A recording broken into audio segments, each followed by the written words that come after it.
Assalamualaikum warahmatullahi wabarakatuh.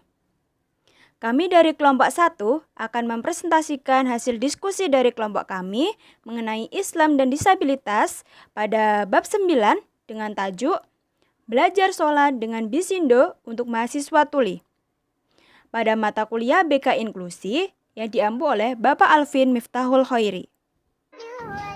Untuk itu, perkenalkan, kami dari kelompok 1. Saya Nurhayati, NIM 201221031. Saya Viviana Febianti, NIM 201221003. Saya Sylvia Putri Bella Permata dengan NIM 201221010.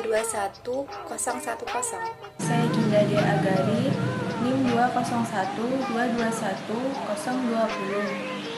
Saya Indah Nurul Adiza dengan NIM 201221026. Saya Elma Distiorini dengan nomor NIM 201221035. Belajar sholat dengan Bisindo untuk mahasiswa tuli. Menurut pemahaman secara universal, sholat merupakan perintah wajib bagi umat muslim di seluruh dunia tanpa terkecuali. Bahkan, sholat merupakan ibadah yang menjadi pembeda antara yang muslim dan non-muslim. Dalam pelaksanaan sholat, wajib hukumnya pun bagi kaum difabel. Sebagaimana yang diperintahkan Nabi Muhammad SAW kepada Abdullah ibnu Ummi Maktum yang merupakan seorang tunanetra. Bagi Abdullah ibnu Ummi Maktum, seorang difabel tunanetra tidak terlalu mempunyai perbedaan dari segi peribadatan, apalagi dikarenakan faktor penglihatannya.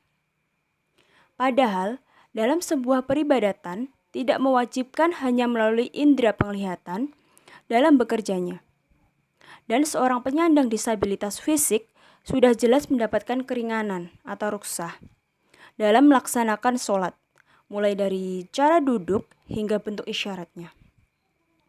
Dalam sebuah agama, adanya hak setiap warga negara Indonesia, yaitu hak untuk melakukan peribadatan keagamaan, tetapi jika terdapat seorang atau sekelompok yang tidak beribadah, maka disebut dengan diskriminasi, baik berupa fisik atau aseksibilitas. Adapun jenis penulisan yang digunakan oleh para difabel dengan menggunakan jenis pembelajaran yang adaptif masih jarang dijumpai pada naskah akademik. Namun, ada beberapa tokoh yang menggunakan jenis penulisan tersebut. Di antaranya yaitu yang pertama ada Andriani yang fokus mengenai permasalahan yang dialami difabel netra dalam memahami mata kuliah statistika karena berhubungan dengan angka dan gambar. Yang kedua ada Evina dengan membuat media peraga adaptif untuk memfasilitasi para difabel netra dalam memahami visualisasi sistem tata surya. Yang ketiga ada Indis dengan membuat media pembelajaran adaptif berupa flashcard, periodik unsur, guna meningkatkan daya retensi siswa tuli dalam mata pelajaran kimia di SMA. Dan yang terakhir ada Sulihandari dalam tesisnya menyatakan bahwa kebanyakan guru mata pelajaran pendidikan agama Islam merasa kesulitan dalam menyampaikan materi agama kepada siswa tuli secara adaptif dan langsung. Kajian Budaya Tuli dan Bahasa Isyarat Indonesia. Eksistensi komunitas tuli kurang begitu familiar dalam masyarakat pada umumnya. Hal tersebut disebabkan karena kurangnya sosialisasi pendidikan difabilitas yang dilakukan pemerintah dan aktivis difabel kepada masyarakat luas, sehingga menimbulkan stereotip yang buruk kepada para orang tuli. Adapun stereotip itu sendiri adalah pelabelan terhadap kelompok tertentu yang seringkali merugikan dan menimbulkan ketidakadilan. Terdapat beberapa istilah yang digunakan yaitu bisu, tunarungu, sulit mendengar, dan tuli atau deaf. Namun, yang diterima oleh masyarakat adalah tuli, karena permasalahannya di pendengarannya. Selain itu, terkesan bersahabat dan tidak menyerang atau ofensif. Namun, terdapat perbedaan dari istilah tuli. Di antaranya, pada huruf T kecil, yang artinya orang yang tidak bisa mendengar. Sedangkan huruf T besar artinya difungsikan untuk sekelompok tuli yang menyebarkan sebuah bahasa atau bahasa isyarat dan sebuah budaya. Bahasa Isyarat Indonesia atau lebih dikenal dengan Bisindo merupakan bahasa Indonesia oral dalam versi isyarat. Namun, beberapa orang mengira Bisindo itu berupa kode-kode turunan dari bahasa oral yang hanya menyampaikan informasi-informasi pendek. Bahkan, ada yang berkeyakinan bahwa bahasa isyarat dapat digunakan oleh komunitas tuli di seluruh dunia. Tetapi hal tersebut kurang tepat. Lembaga Riset Bahasa Isyarat telah melakukan penulisan ke berbagai daerah dengan menggunakan bahasa isyarat sebagai bahasa utama mereka. Dan mereka menemukan bahwa bahasa isyarat mempunyai tata bahasa tersendiri, misalnya fonologi, morfologi, sintaksis, dan lain sebagainya. Selain itu, bahasa isyarat mampu mendeskripsikan hal-hal yang kompleks dan abstrak seperti halnya filsafat, politik, diskusi, ilmiah, bahkan bisa untuk membaca puisi dan bercanda pula. Sedangkan, menurut asal dan gramatiknya, bahasa isyarat dibagi menjadi dua. Yang pertama ada Sistem Isyarat Bahasa Indonesia atau SIBI dan Sign Exact English atau SIE. Sistem isyarat ini bukanlah sebuah bahasa sendiri, melainkan sebuah cara untuk mempresentasikan sebuah bahasa oral menjadi bahasa isyarat. Yang kedua ada bahasa isyarat alami, yang memang lahir dari kebiasaan komunikasi orang-orang tuli yang dibakukan. Tetapi, pada umumnya, bahasa ini memiliki gramatika yang berbeda dari bahasa Indonesia. Adapun contoh bahasa isyarat alami, yang pertama ada bahasa isyarat Indonesia atau Bisindo, dan yang kedua ada American Sign Language atau ASL. Abjad bahasa isyarat Basindo atau Bahasa Isyarat Indonesia memiliki struktur bahasa yang unik dari SIBI yang mengadopsi bahasa oral Indonesia.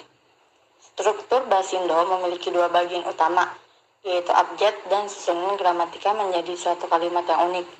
Abjad isyarat Bisindo dan BSL sebagian besar menggunakan dua tangan, sedangkan gramatika adalah susunan tata bahasa pada tiap elemen hingga membentuk suatu kalimat yang utuh. Susunan tata bahasa ini biasanya terdiri dari subjek, objek, predikat, kata sifat, kata keterangan tempat dan waktu. Dalam struktur ini, bahasa isyarat tentu berbeda dengan struktur gramatika bahasa Indonesia. Hal ini dikarenakan perbedaan cara penyampaian yang menggunakan bahasa verbal. Salat ruksah. Salat ini adalah ketetapan hukum yang menyalahi atau berbeda dari hukum yang ditetapkan secara qoli atau dalam istilah ushul disebut dengan azimah. Ruksah lebih bermakna adanya pengecualian dari hukum-hukum yang ditetapkan secara global dan berlaku untuk umum. Visualisasi bacaan salat menjadi bahasa isyarat untuk tuli. Untuk orang tuli, pada umumnya memiliki kecerdasan visual yang lebih unggul, kecerdasan berbasis audio maupun linguistik. Oleh karena adaptasi materi yang berbasis visual akan berefek positif terhadap hasil belajarnya nanti, seperti perubahan bacaan salat yang semula berbasis suara, kemudian divisualisasikan dengan Bisindo. Pelaksanaan program khusus keagamaan untuk mahasiswa tuli. Inti dari penelitian tindakan adalah pelaksanaan tindakan itu sendiri. Namun sebelum tindakan dimulai, detail kegiatan yang akan dilakukan harus melalui perencanaan yang matang. Dan dilakukan tindakan dengan memperhatikan kajian teori dan observasi lapangan. Semua hal mengenai hasil pembelajaran nantinya akan direfleksikan untuk mengevaluasi setiap siklus yang sudah dilakukan. Refleksi yang dilakukan juga berfungsi untuk meningkatkan kualitas siklus tindakan ke depan dari hasil evaluasi siklus sebelumnya. Kemudian ada hasil yang dicapai dalam pembelajaran. Beberapa hasil ini bisa digunakan untuk acuan belajar bagi mahasiswa tuli untuk belajar mandiri, pendidik sebagai acuan mengajarnya, pemegang kebijakan untuk lebih adaptif lagi terhadap pembelajaran bagi tuli, serta berbagai kebutuhan ilmiah maupun sekedar menambah wawasan. Yang pertama, semangat yang tinggi dalam mempelajari agama namun tidak ada wadah. Semangat, sesuatu yang penting dalam mempengaruhi jalannya proses pembelajaran. Dengan adanya semangat belajar serta difasilitasi dengan kesempatan belajar, semuanya menjadi lancar dan proses belajarnya pun semakin cepat paham. Namun, jika salah satunya saja tidak ada, maka yang terjadi adalah proses belajar mengajar tidak akan dinamis, bahkan bisa dibilang tidak akan ada proses belajar mengajar. Yang kedua, materi pembelajaran yang sesuai mempercepat pemahaman. Ya, kita semua sudah mengetahui bahwa kesesuaian materi berbanding lurus dengan tingkat pemahaman peserta didik. Namun kita juga perlu tahu, hambatan utama bagi mereka adalah masalah pendengar dan pengucapan. Namun hambatan dan masalah tersebut bisa diselesaikan dengan penyusunan materi yang adaptif. Artinya, materi pembelajaran yang hendak disampaikan diselaraskan dengan kebutuhan dan hambatan peserta didik.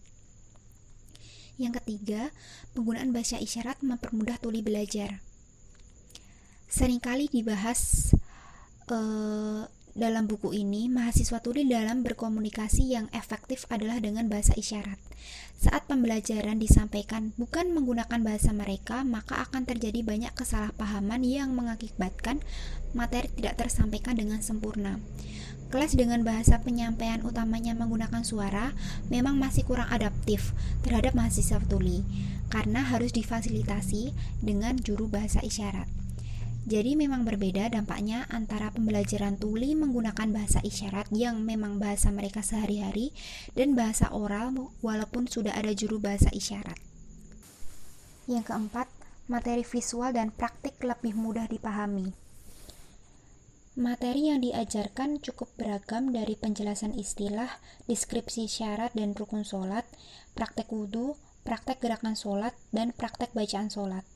Ketika materi praktek wudhu dan praktek gerakan sholat, mereka langsung paham dan hafal tanpa menjelaskan hal-hal secara detail. Namun, ketika membahas hal-hal teoritis, mereka terlihat seperti baru mengetahuinya. Memori yang terdapat dalam ingatan mahasiswa tuli lebih berbasis visual, sehingga pekerjaan wudhu dan sholat yang dilihat setiap hari otomatis akan mengakar dalam otaknya. Jadi, pembelajaran hendaknya didesain dengan pendekatan konstruktivisme atau menyambungkan materi baru dengan sesuatu yang telah diingat atau difahaminya. Yang kelima, mahasiswa tuli dalam menghafal itu sulit, tapi mudah untuk memahami.